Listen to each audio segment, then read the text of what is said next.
Hey Brick Maniacs, welcome back to another Friday Sit Rep. We have kicked off our President's Day sale, so you can use that coupon code FEB15, save yourself 15% all the way through Monday. In addition to the Pion pre-order, we also have some custom minifigures dropping this week, including the Battle of the Bulge German Rifleman. This one hot off the presses and ready to ship out. It does also include that perfect caliber brick arms. Then we also have a minifigure pre-order, and that is the Occupier SOF operator. So those are available on pre-order. Those will start shipping out in April, but you can pick them up now as part of our Ukrainian benefit. And then we also have the Pion, which is also a part of that benefit project as well. Some stuff to know about that model before we dive into having Dan take a little closer look at it.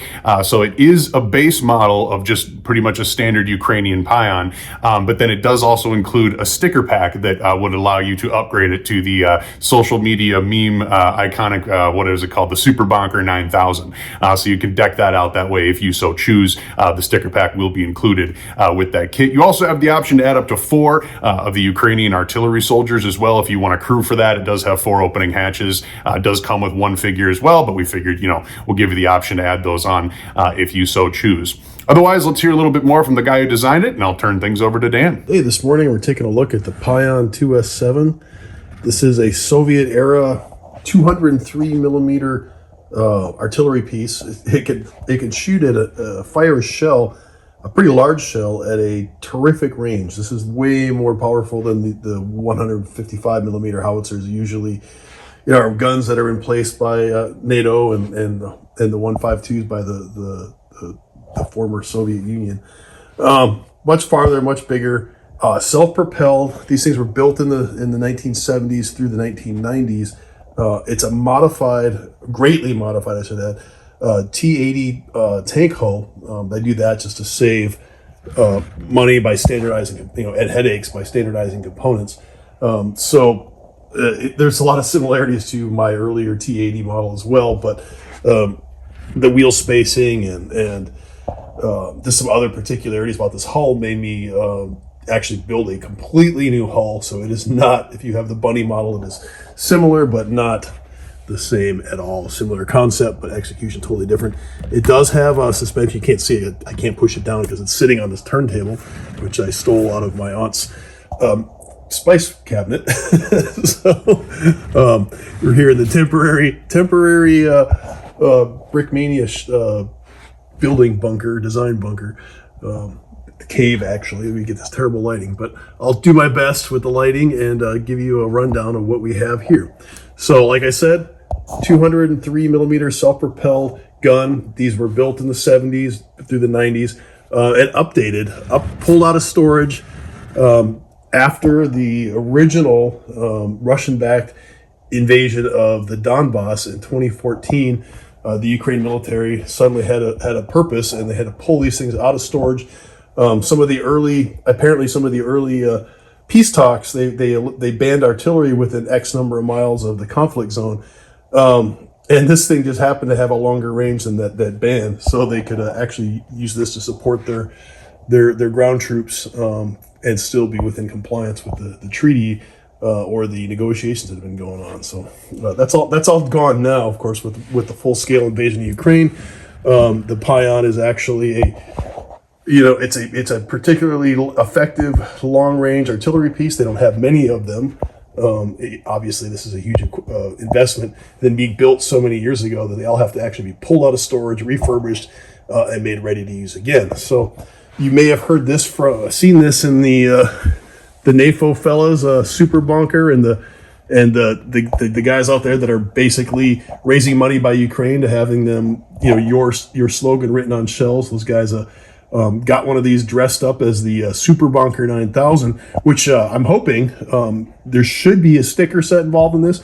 Absolutely not certain that we're going to have time to put that together, but that is my sincerest hope at this time, that we will get a sticker set for it, but it will not be printed. In fact, this doesn't have a whole lot of printing parts. I think just there's going to be some exhaust or radiator inlets there on the side there, but that's about it, other than the figure that it'll come with. It's just going to have a Ukrainian filter or figure, and I have a stand-in, one of our Red Ninja stand-in test guys just to demonstrate. So he is on the operator's platform. So there's a gunner. The gunner sits on the platform here. He controls the aiming of the gun, making sure that the shell goes where it's intended to. So I do have that. You can have another guy stand here. Sometimes you'd have a signals guy or a commander standing on the back of that platform. The crew actually can ride inside the hull. There are these hatches here that would be going down into a crew compartment. I do not have enough room in there with the suspension and everything to fit a guy sitting up, but you could lay a couple of guys in there if you really, really wanted to. Same with the cab. The way it's built, you would have a real tough time getting guys in there. Usually you'd have two guys up front, possibly even a third in the middle, but the hatches do open. You can set your guys in there if you wanted to pose them in there as, hey, look, we're on parade. We're moving this thing around. So, but they do open. There's 4 opening hatches.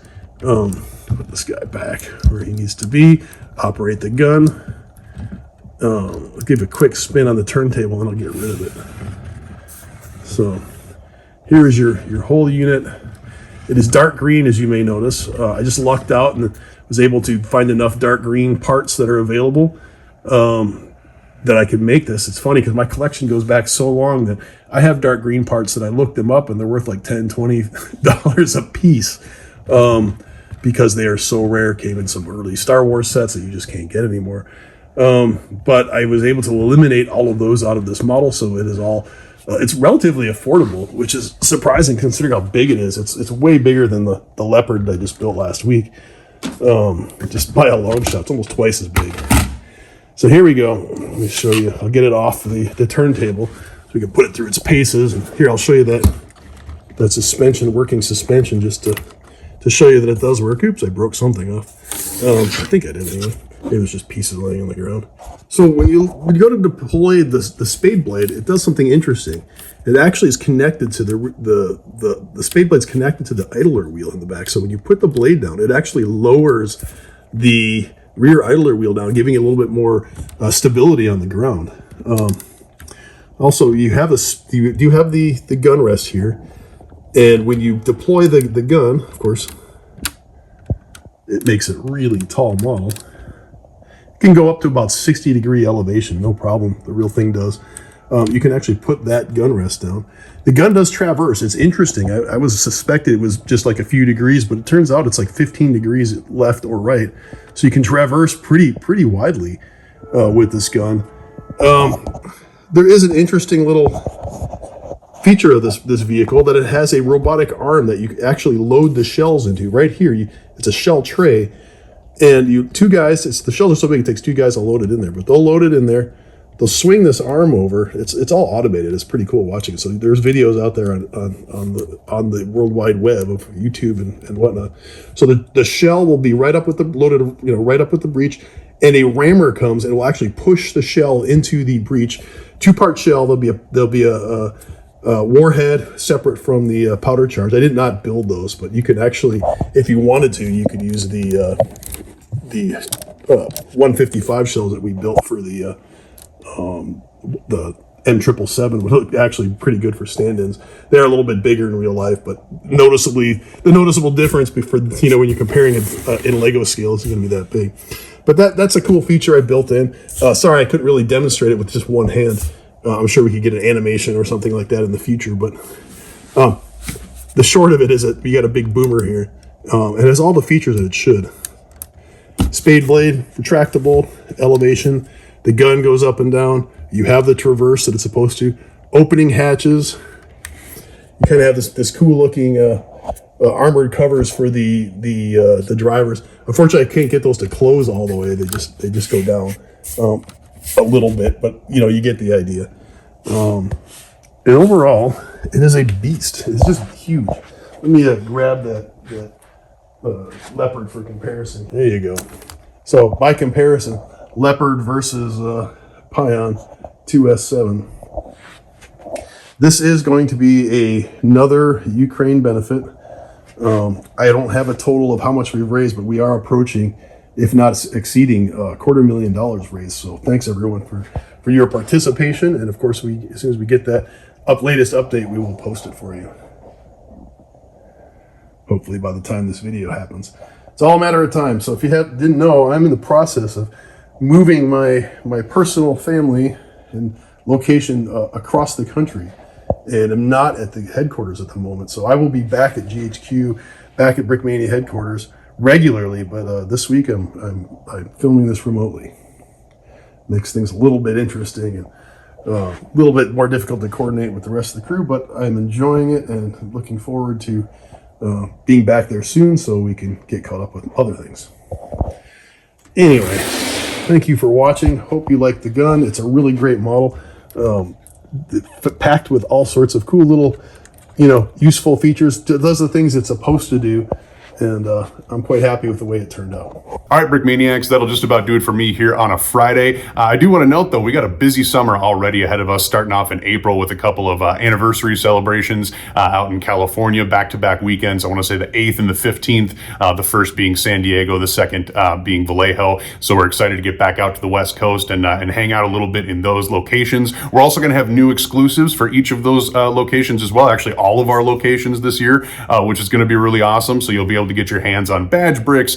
There's even mini kits and obviously figures as well for both of those events. So we're very excited to roll some of those things out. Obviously, World War Brick 2 right around the corner in June. We'll have a whole bunch of exclusive awesomeness for that event as well. And then following that, we'll have a anniversary celebration in our Chicago location over Brick World weekend. We are very excited to potentially debut some really, really awesome, I can't say anymore, but some really, really awesome figures for the Chicago location as well. And then moving on to there, obviously it'll be Brick Fair Virginia after that. And then we are going to do Tank Fest out at Bovington as well. So we'll be there for the entire Tank Fest weekend. So like I said, we got a busy summer ahead of us, but we're definitely looking forward to getting out in the community and being able to see people. Like I've said in sit reps past, if we don't get out of the office every once in a while, we tend to go a little, so that's just the way it goes, especially this time of year when it's as cold as it is up here in the frigid north. But otherwise, that will do it for me here on a Friday. As always, thank you very much for watching.